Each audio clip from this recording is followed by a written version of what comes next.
Welcome to the TeacherCast Educational Network, coming to you from the TeacherCast studios since 2011. Join us each week as we bring you the latest educational news, EdTech updates, and hottest interviews with today's most influential leaders in education. And now, for your host, Jeff Bradbury.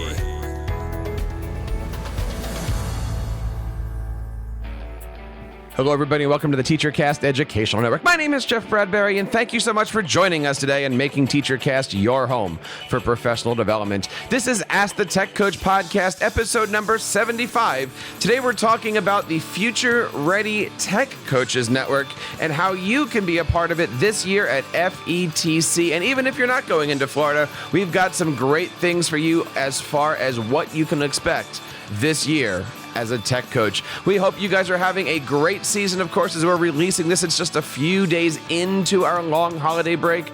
I know I am supercharged from coming out of a great weekend. Took the kids to go see Rise of Skywalker, and all I can say is, okay, well, I'm not doing any spoilers on here, so you don't have to worry about all this stuff. But I will tell you guys, absolutely great movie. Had a fantastic time with the kids.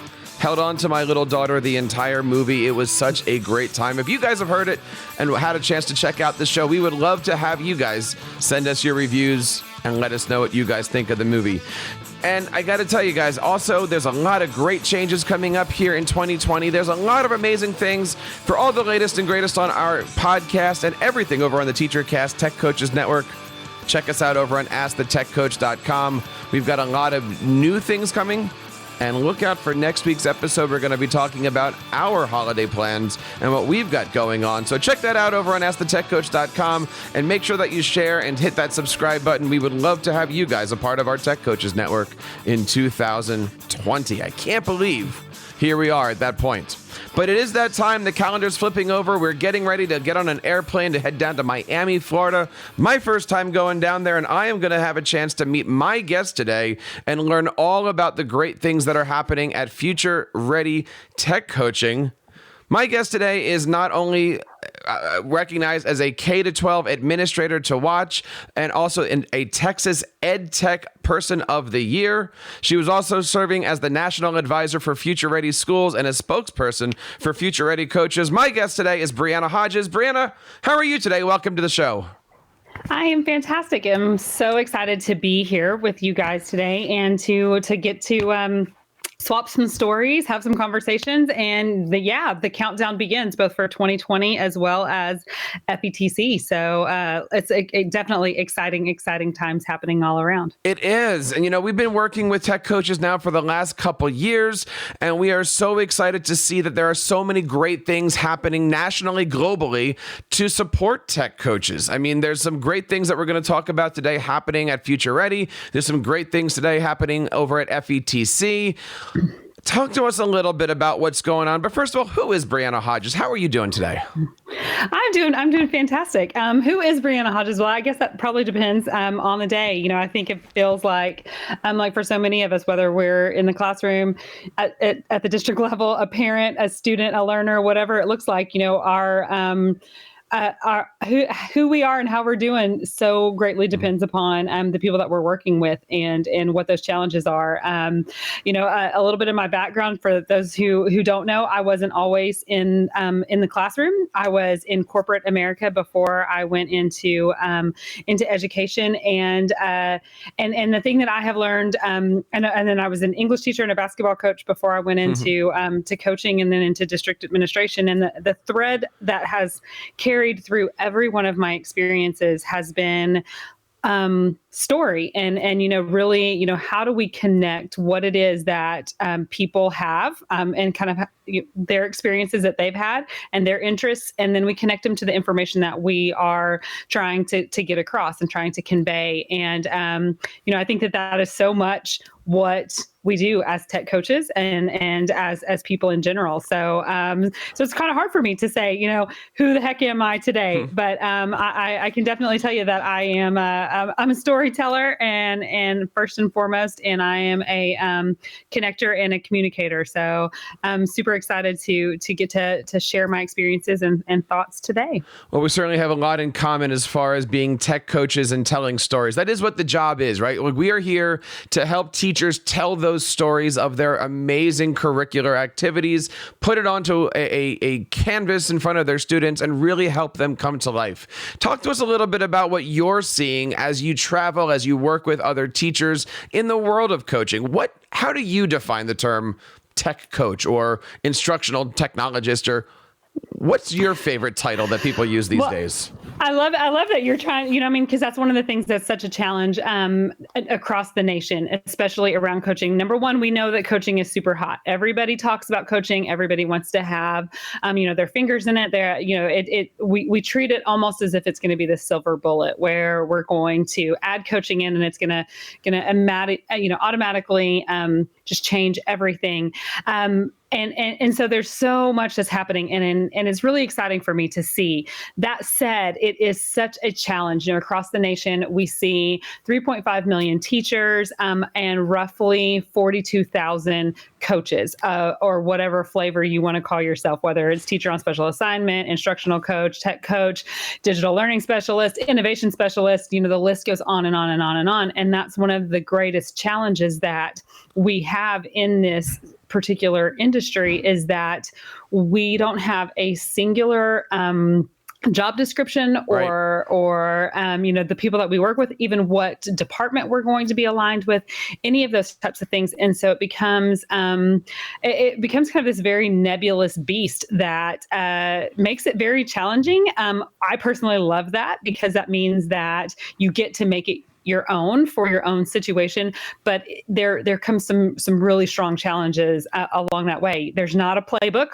there's not a recipe book, there's not a lot to go from as far as here's the way and the light and the path, but at the same time, that's kind of, I think, pretty much life in general, is that you're going to always be able to, build those things and kind of go with it.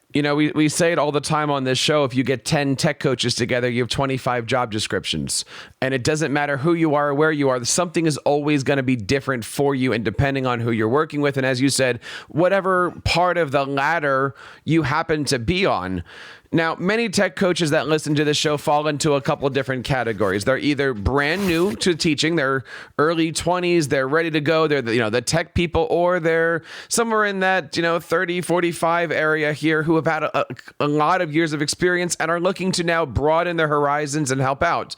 But no matter where you are, there's still a lot of challenges. There's still a lot of things that tech coaches face that are similar. What are you seeing as you walk into classrooms and work with other tech coaches? What are some of the commonalities that we'll start with, what are the commonalities that we all struggle with? I think first and foremost, the biggest struggle is really, connecting into the classroom. And what I mean by that is, not losing focus. You said it, a lot of times people will label us as the techie, the person who can fix anything that comes along the way when it comes to anything that plugs in, right? Like, you're the person who can come in there and fix it. And so often that is very limiting by what you can do. Most coaches that I have the opportunity to work with, myself included, that all of the coaches that I have had in my department that I've been able to lead with and alongside, most often have masters in curriculum or are master teachers of highly tested, content area, and they have so much to offer as far as a curricular experience that they sometimes get shut down as, you're here to fix the printer. You're here to, when my Wi-Fi is not working, you're right here to show me how to right click, whatever the case is. And that's, it's so difficult, because that really, kind of narrows that opportunity for you to truly change learning. I've shared this story many, many times. I'm notorious for saying that I got to choose my title whenever I became a director, and I wanted I wanted it to be digital learning, and then I very quickly regretted that. And I had a conversation with my super and said, I think I want to change it. And he was like, "Why?" And I said, "Because when we say digital learning, it implies that there's other learning, and there's really not. We don't focus on a tool; we focus on the learning opportunity. And so, how can we help people understand that there's not real learning and then there's digital learning, right? Like, it's how can we bring that all in together? And I think that that's just a huge challenge for us across the board to not get shoved into a corner as the person who can help with the stuff that gets plugged in, but then there's content stuff that comes in a different way. Oh, absolutely. And so many tech coaches, and we're just going to use that term here, but so many tech coaches are successful or not just based off of that term. You walk into a classroom and you're the tech coach and the teacher says, oh, I don't need anything. I'm not doing a tech lesson. And you're going, right, but I'm here to coach you in doing these things. But the title or the name on the shirt, sometimes puts up a wall. So how do we do this, right? That's the question that we try to answer here every week of how can we all be successful no matter what we're doing, where we're doing it, what discipline we're doing it. How do we make success when we walk into that classroom? I think, I go back to a story from when I was in the classroom still. And my last year teaching, I did it stands out to me particularly. I was teaching 7th grade, and I had a very extensive genius project that I was working on with my 7th graders in English. And so I had tapped into all kinds of people from all kinds of industries to come in and speak to my classes. And so one of my good friends, good family friends, he is in research and development for an aerospace company. So he came in and he was talking to stuff, and it was really great because he has been around me for a really long time. Our kids are good friends, and we know each other really well. That said, this was his first time in a classroom, experiencing that, not as a student, but actually, leading class. And he came up to me at the end of the day and he said, I have to know. And I said, you have to know what? And he said, does your family know? And I was like, does my family know what? What are you talking about? And he said, I mean, you're like schizophrenic. And I said, what are you talking about? And he said, you change based off of every single part, every single class, you become almost a different person. And I started laughing and I said, no, that doesn't make me schizophrenic. That makes me a person who reads the room and works very well based off of who is with me. I share that story because that same skill set is what becomes super, super important as a coach. We have to be able to change based upon the teacher, based upon the circumstance, based upon, their needs, the classroom needs, all of those different kinds of things, and understanding that what worked for us, even in the classroom, or what worked when we were working with Mrs. Smith across the hallway might not work with Coach Jones whenever you walk in. And so we've got to be able to be comfortable in changing and, really modifying that. So that said, what I have found most successful within my implementation pieces is first and foremost being very strong about why I believe that technology is impactful in the classroom. I have to know that for myself, but then helping my teachers understand for themselves why that is. So often in one-to-one initiatives or in tech initiatives at all, where we as tech coaches start to become introduced, it's almost like this has been done to the teacher. Nobody asked their opinion of it whatsoever. And so they do feel like something is being assigned to them or is being asked for them to carry it out, and they don't know how to do that. So we as coaches have to really pause and take our time and not offer them a solution that we think is going to work best for them, but first find out what it is that they want to achieve, listen to that, process that, and then work around, work with them to find, and work around their needs in order to find what's going to match in with them. And right there, you hit it, right? And again, these are topics that we talk about a lot here on the show of when a tech coach is hired, they're given a specific set of rules. Your job is to go do X, Y, and Z. But hardly ever do you find that a principal goes, at the beginning of the year says, hi, this is Brianna, our tech coach. Her job is to do this. When she's in the classroom with you, you need to do this. And there's always that expectation that the tech coach is going to go in and do amazing things. But if the teachers don't understand the process that the tech coach is looking for, all you're doing is setting them up for not success. Well, and I would add on, many times the principal's not even sure what the tech coach is supposed to do, because oftentimes that's something that comes in at the district level.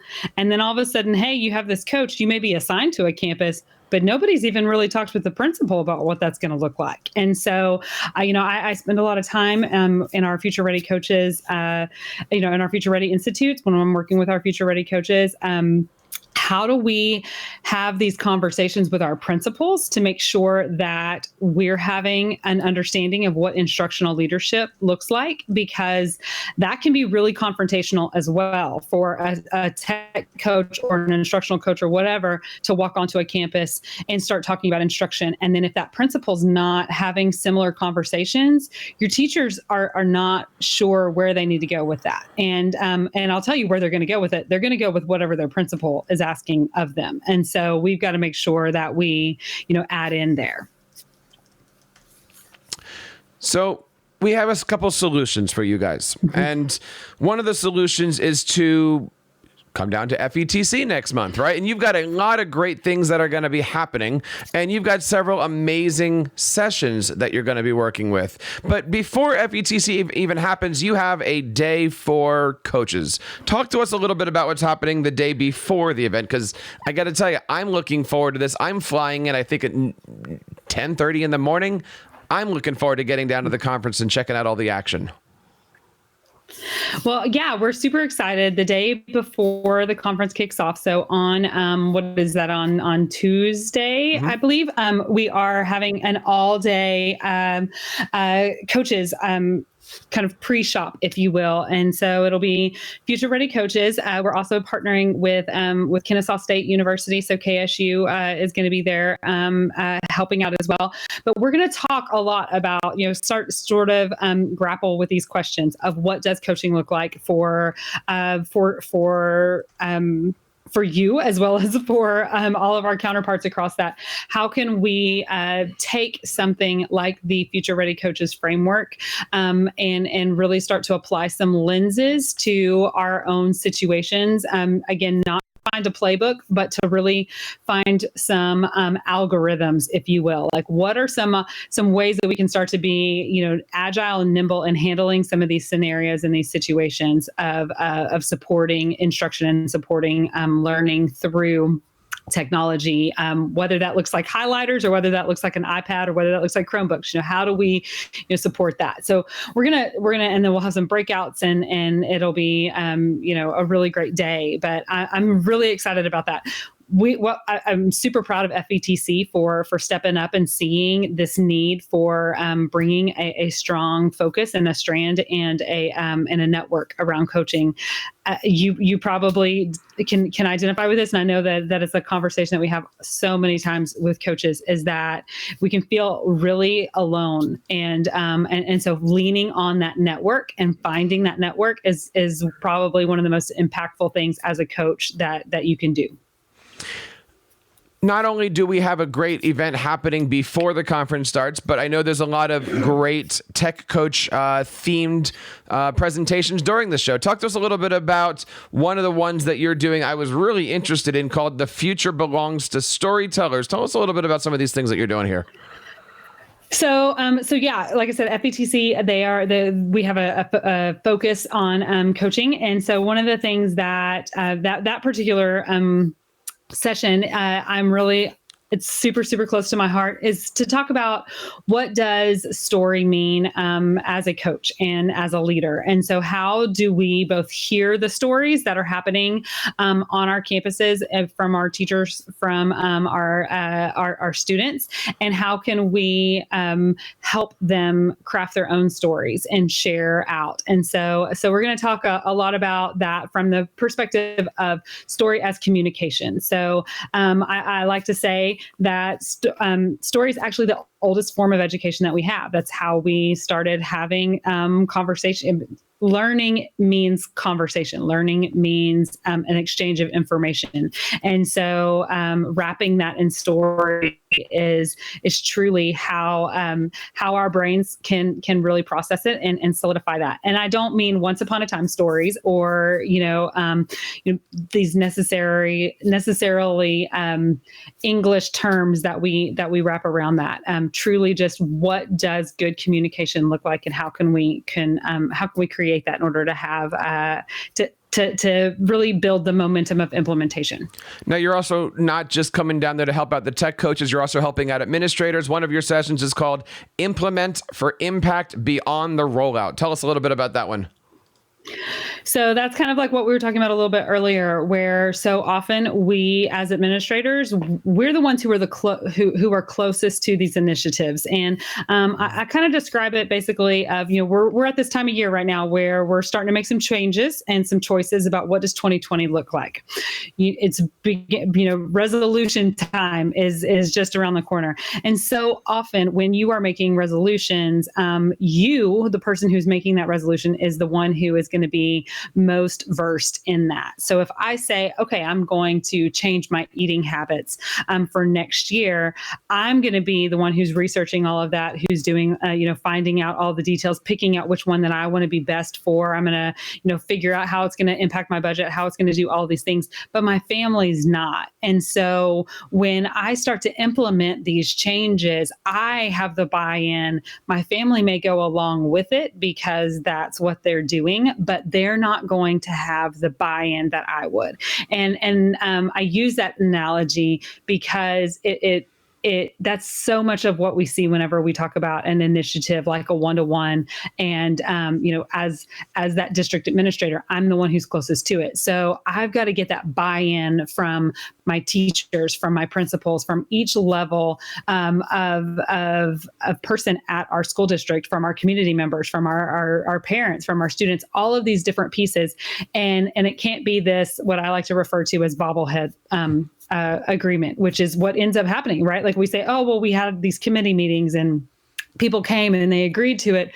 Well, that's great, but they're still not believers until they actually understand their why behind that. So we're going to dive into those ideas around that. And what does that look like as far as, what are some good best practice ways in order to get that buy-in at those levels and truly move your initiative to that implementation and to get you to that transformation.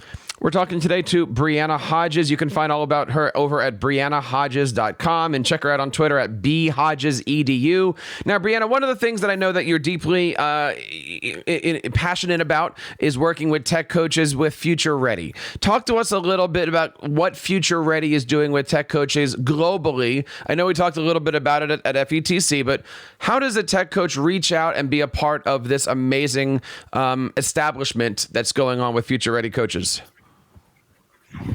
Well, you can find us at futureready.org/coaches. And we have a Facebook group. Would love for people, you can just search Future Ready instructional coaches. And we, it's a great way to jump into the network and stay connected with us, regardless of a conference or a time, a frame, or anything like that. What is this network that we've established and how does it all come to be? Well, the thing that I love the most about Future Ready coaches, and I was really, really fortunate to get to be kind of with the coaches part of it from the ground up. Dr. Sarah Thomas and I both serve as national advisors for instructional coaches, and it was really, really important for us to get to talk about the differences that coaches have and how can we, again, I feel like I keep repeating myself, but how can we not say, these are the 16 steps that you're going to do and everybody's going to have to do this exactly the same, and instead look at it as this algorithm, as this framework of how can we take the things that are so prevalent in our educational system, and then have some considerations, create some question stems, some pieces like that in order to start to make some decisions and kind of have, again, not have the answers, but instead find the right questions to start asking so that we can make it be most appropriate for us. And so, that's really what Future Ready Coaches is it's these, these lenses that we get to look at and say, how can, we change this? And we know these outcomes that we're trying to achieve. It's not necessarily going to be, here's the top 10 apps that you need to have. Here's the best device that it has to be. It's really giving you those questions, giving you those algorithms so that you can make the decision that's going to be best for you and for your learners. And that's extremely important when, as we said at the top of the show, everyone's doing things a little differently. Everybody's got a different school district. Everyone's got different responsibilities, roles, even the title and job description. What are some of the things that a tech coach this year can do to support themselves? Not just maybe online, but in their classrooms. Maybe they are struggling. Maybe they're new. Maybe they've been doing it for 10 years and they're ready. What's a great way that a tech coach can get professional development for themselves, other than listening to this podcast? Well, I think this is definitely a great way to start. I mean, definitely a number one on a good list to consider. I think first and foremost for me, it's listening to yourself. Because you got to remember why you got into it. I have yet to meet a single coach anywhere in the country that was forced into the role that they're in. I have yet to meet somebody who was told, you have no choice but to fill this role. Every single one of us applied for it. Every single one of us sat down in an interview. We felt like this was something that was going to be good for us and good for students. I've also not met a single educator anywhere in the country that got into education simply for the money, right? Like we have to, I say all of that because we have to remember our why it was that we decided to do this. Because whether you're brand new into coaching and you've been doing it for 3 months, or whether you've been in it for 13 years, this job will age you, right? Like you forget, and it's very easy to forget that passion. But you're never going to attend a professional learning opportunity that is going to make you passionate. You have to do that for yourself. You have to remind yourself of that. So I like to spend a lot of time reminding myself of what my why is. And I think that that's really important. Kind of get to know yourself and remember that that's something that should be done repeatedly. It's not okay, I got the job and now I never have to come back to that again. Just like our students change every year, our teachers change every year, our administrators change every year, and our circumstances change every year. And so we've got to revisit that and make sure that we're kind of coming into that.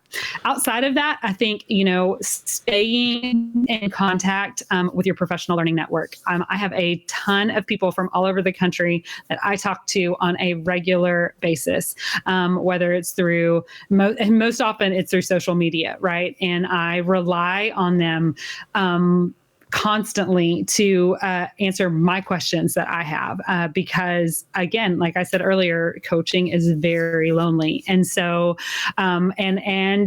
with that, coaching is also one of those situations where people look to us to have the answers. And so it becomes really nerve-wracking when we don't. And so we've got to look to those others who can say, hey, have you tried this before? Yes, I have. Okay, great. Can you help me? Because I've got to help somebody. And it just gives you a little bit of that opportunity to connect in with that.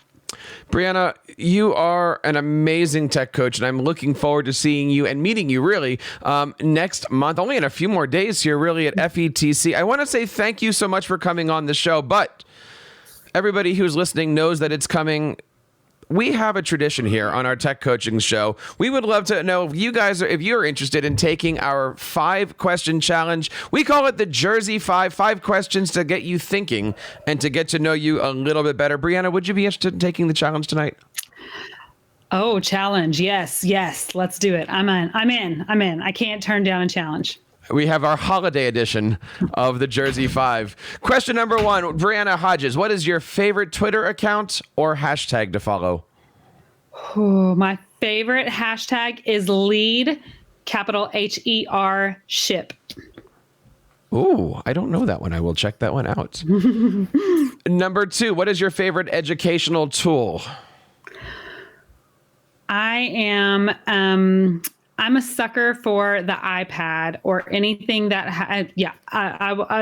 iPad / tablet that has an enabled camera. I like that answer. That see right there, that is a tech coach, right? Something that you can use, right? Most people use an app or they say a specific, website. And like, no, you're going for the creation tool. I love that. All right. They get harder from here. Number 3, the best advice you've ever been given as a tech coach. Listen first. I think that listen first and then remember that you don't have to have the answer. Pause and say, I don't know the answer, but let's find it together. And remembering that, I think that's, I'll leave it at that. That's probably hands down best advice and thing that I've ever been told and that I've tried to keep in heart. Number 4, and this is a weird one, but we'll try to frame this one together here. What is the thing that you hope your teachers remember about you at the end of the year as a tech coach? Or you could say at the end of your presentation or at the end of, whatever, however that translates into the work that you do. What's your lasting impression?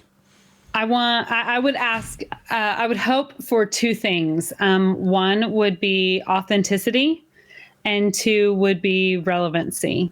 I think that, as a coach and I'll throw to your evening that you shared that you had yesterday about going to the Star Wars.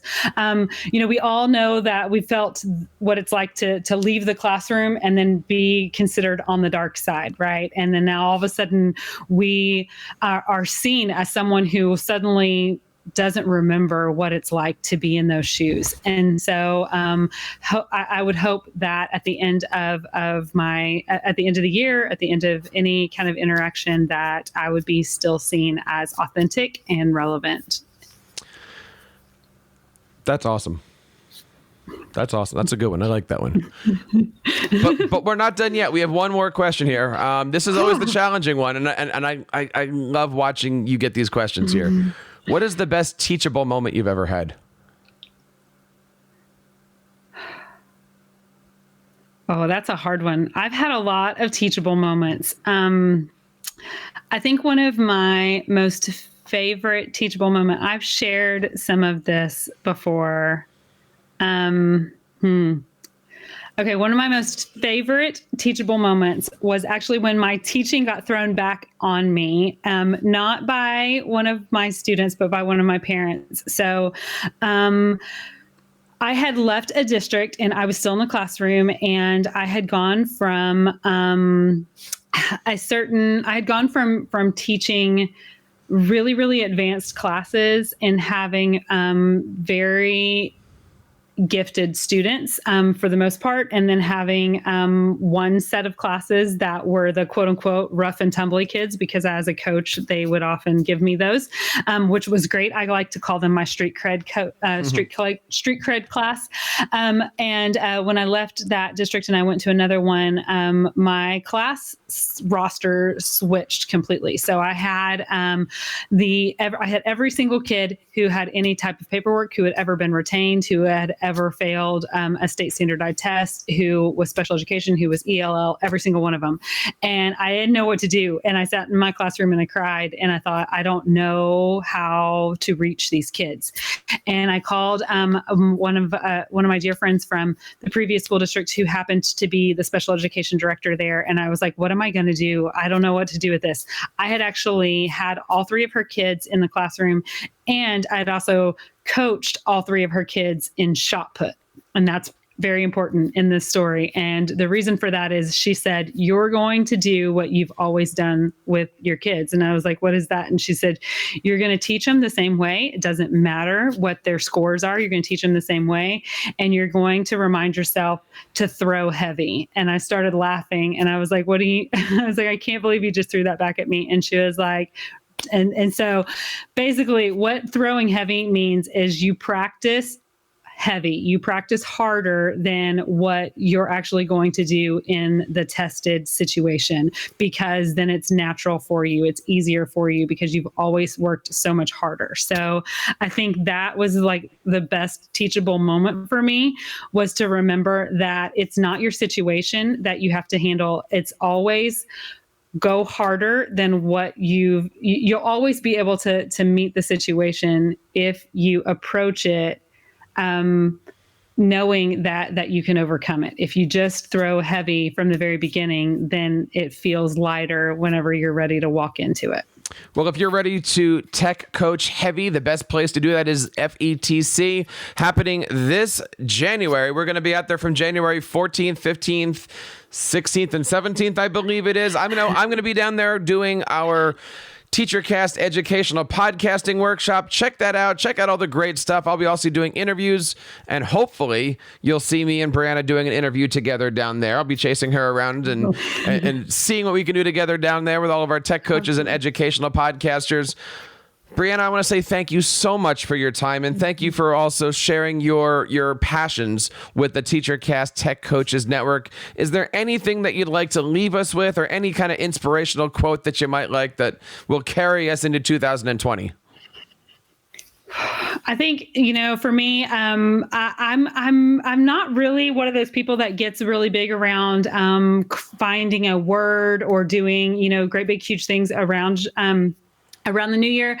That said, I don't know why I am super excited about 2020. And I think part of it is just because I like the meaning of 2020. I mean, I was a kid who I had contacts, I had glasses, I couldn't even see the mirror in front of me. And so I love the play on 2020. And I love that it is, it's this opportunity to have clarity around our work, and have clarity around our passion, and have clarity around our value. And so that's what I'd like to leave us with is, find that for yourself. Know that you are in this position because you have so much value. And just like sitting in that optometrist when, they flip the lens over and they say, which is better, A or B, 1 or 2, find those different opportunities to flip that lens for your different teachers and see which is going to be better for them, and how you can help them see themselves more clearly as well.